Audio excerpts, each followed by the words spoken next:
The Israel-Hamas peace deal is bringing hope to Israel's tourism industry. It's been decimated by the two-year-long war. The number of visitors to Israel is at historic lows, and it's costing the country billions of dollars. CBN's Paul Petit reports from Jerusalem. These days, the Garden Tomb in Jerusalem is empty in more ways than one. Tourism is essentially not a functioning industry anymore. CBN News spoke to Israeli tour guide Uri Goldflam just outside the Upper Room, the traditional location of Jesus' Last Supper. It's void of visitors as well. It used to be a sixth largest export industry in Israel, and today it doesn't exist as an industry. It's not a viable industry. There are not enough tourists to come to fill calendars. It's been a brutal 1-2 punch for the country's tourism industry. First came the pandemic of 2020. Then just months after it ended in May of 2023 came the Hamas terrorist attack of October 7. As you can see right now, where are all the people? Yehuda Deutsch describes what the City of David tours used to look like. It could hold 200-300 people, and that means multiple groups would be seated, and you would see a few guides. And right now, if you look over the railing, you'll just see nothing. There's no one there. It's no different at the Garden of Gethsemane. According to the Israel Ministry of Tourism, the country is suffering record losses. Tourism has plummeted by almost 70% since the war in Gaza. That's 3.5 million fewer visitors than the record year of 2019. It adds up to a $3.4 billion loss, with hotel occupancy at historic lows in some areas. Merchants like Yudi Miriaz describes the impact in Jerusalem's Old City. You see the street is empty right now, and it was more or less for the last 2 years, a bit, sometimes a few more days. It's most of the time it's me, and there's a stray cat to come to stay with me. While Yudi is still painting, tourism facilities and hotels have either reduced operations or temporarily closed their doors. Yehuda says he's fortunate to still be employed.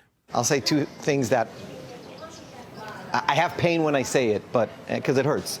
A lot of people had to change their profession. Many people left the tour guiding business, went into other fields. I'm familiar with a lot of people who went into financial difficulties and affected their lives harshly. I have to say that I'm lucky. I'm lucky and I'm blessed. In order to stay afloat, Yuri had to reinvent himself. In addition to making online videos and tour apps, he travels to the United States and speaks at churches about Israel history, the war in Gaza, October 7th, an Israeli one-man PR firm battling against many of the false accusations about what's happening here. First of all, I speak to audiences who are friendly, like people who support Israel, people who intuitively understand that in this great battle, there's good and there's evil, there's right and there's wrong, and Israel is on the right side of this equation. Yuri's speaking engagements in the U.S. extend to civic and business groups, synagogues, and state legislatures. He plans to return to the U.S. soon. Most people don't know where the Gaza Strip is. They couldn't find the West Bank on a map. Uri and Yehuda say misconceptions around geography here contributes to the lack of visitors. Jerusalem is a good 90-minute drive to the Gaza Strip. It's what you see on the news is in a very specific area. It is completely irrelevant to the rest of the country. The silver lining is that all these sites that are usually very, very crowded are now empty. So if you do want to come, and you do want to travel to Israel, and Israel's safe. I mean, you walk around here, and people walk around Israel. My kids go to school, kids go walk around, it's fine. Israel is safe to visit, and if you do want to come, you will enjoy all the popular tourist sites without any lines or any crowds. It's quite wonderful. Now there's new hope with the ceasefire pausing 2 years of war. Still, the tourism industry is prepared for a long uphill recovery. Yudi isn't concerned, as he repeats his answer when often asked how slow tourism here has been. And in many ways, we are like fishermen. Imagine fishermen in the Sea of Galilee and it's a stormy day. Would you be able to go and fish now? It's a stormy day. But you have alternatives. You can sit, fix your nets, prepare other things, and the storm will be over. So I'm here. I know it could be stormy, but it will be over because storms make us better. In Jerusalem, Paul Petit, CBN News.